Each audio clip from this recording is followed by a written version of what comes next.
ವೃದ್ಧಾಶ್ರಮಕ್ಕೆ ಬಿಟ್ಟು ಬಹಳ ದೊಡ್ಡದಾಗಿ ಗಣಪತಿ ತಂದು ಪೂಜೆ ಮಾಡಿದ್ರೆ ಪೂಜೆ ಅರ್ಥ ಆಗೋದಿಲ್ಲ.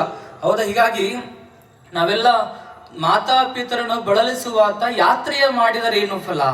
ನಾವು ತಂದೆ ತಾಯಿಗಳನ್ನ ಬಳಲಿಸಿ ನೋವು ಕೊಟ್ಟು ತೊಂದರೆ ಕೊಟ್ಟು ಯಾತ್ರೆಗಳನ್ನ ಮಾಡಿದ್ರೆ ಏನೂ ಪ್ರಯೋಜನ ಇಲ್ಲ. ನಮ್ಮ ಪಾಲಿನ ನಿಜವಾದ ಯಾತ್ರೆ ಯಾವುದು ಅಂತಂದ್ರೆ ತಂದೆ ತಾಯಿಗಳು ಅಂತ್ಯದವರೆಗೆ, ಅವ್ರ ಅಂತ್ಯ ಯಾತ್ರೆಯವರೆಗೆ ಅವ್ರನ್ನ ಚಲೋ ನೋಡ್ಕೊಳ್ಳೋದೇ ನಿಜವಾಗಿರ್ತಕ್ಕಂಥ ಯಾತ್ರೆ ಅಂತ ಅನ್ನೋದನ್ನ ನಾವೆಲ್ಲ ಭಾವಿಸ್ಕೊಂಡು ಆ ಗಣಪತಿಯ ಪೂಜೆ ಎಲ್ಲ ದೈವದ ಪೂಜೆಗಳನ್ನ ಮಾಡಿರಿ. ನೀವೆಲ್ಲರಿಗೂ ಭಗವಂತನ ಆಶೀರ್ವಾದ ಕೃಪೆ ಇರಲಿ.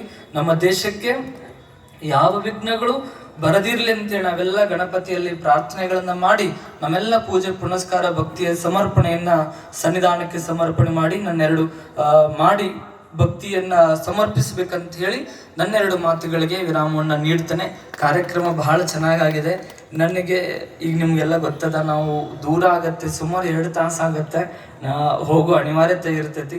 ಹೀಗಾಗಿ ಸದಸ್ಯರಾಗ್ಲಿ ಮತ್ತಾರೋ ಆಗ್ಲಿ ಯಾರು ಅನ್ಯತಾ ಭಾವಿಸಬಾರ್ದು ಅಂತ ಹೇಳಿ ತಮ್ಮೆಲ್ಲರಲ್ಲಿ ಅವರು ಅಜ್ಜರ ಜಗಾಕತ್ತಾರ, ನಾನು ಬರ್ತೀನಿ ಜೊತೆಗೆ ಅಂತ ಹೇಳಿ ಅವರು ಮತ್ತೆ ನಾವು ಇಬ್ರು ಈಗ ಪೂಜೆ ಎಲ್ಲ ಹೀಗೆ ಇರ್ತದೆ. ಹೀಗಾಗಿ ಅನ್ಯತಾ ಭಾವಿಸಬಾರ್ದು ಅಂತ ಹೇಳಿ ನಿಮ್ಮ ಕಾರ್ಯಕ್ರಮ ಬಹಳ ನಿಜವೂ ನನಗೆ ನಮ್ಮ ಶಿವಕುಮಾರ್ ಅವರು ಅಧ್ಯಕ್ಷರಾಗಲಿ 2 ವರ್ಷಗಳಿಂದ ನನಗೆ ಕೇಳಿದ್ರು ಬರ್ಬೇಕ್ರಿ ಅಂತ ಹೇಳಿ.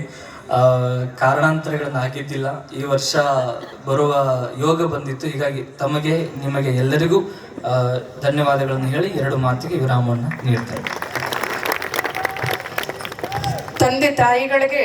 ತಂದೆ ತಾಯಿಯರೇ ಇಡೀ ಜಗತ್ತು ಅನ್ನೋ ವಿಷಯವನ್ನ ನಮ್ಮೆಲ್ಲರಿಗೂ ಆ ಹಿತನುಡಿಗಳನ್ನು ಹೇಳಿದಂಥ ಸ್ವಾಮೀಜಿಯವರಿಗೆ ಧನ್ಯವಾದಗಳು. ಈಗ ಆಪರೇಷನ್ ಸಿಂಧೂರ ಈ ವಿಷಯವನ್ನು ಕುರಿತು ಇವತ್ತಿನ ಬೌದ್ಧಿಕವನ್ನು ನಡೆಸಿಕೊಳ್ಳಲು ಶ್ರೀ ಹಿರಣ್ಯಾಕ್ಷ ಶ್ರೀಲಾಲು ಅವರು ವೇದಿಕೆಯ ಮುಂದ್ಗಡೆ ಬಂದು ಅವರು ಆಪರೇಷನ್ ಸಿಂಧೂರ ಈ ವಿಷಯವನ್ನ ಎಲ್ಲರಿಗೂ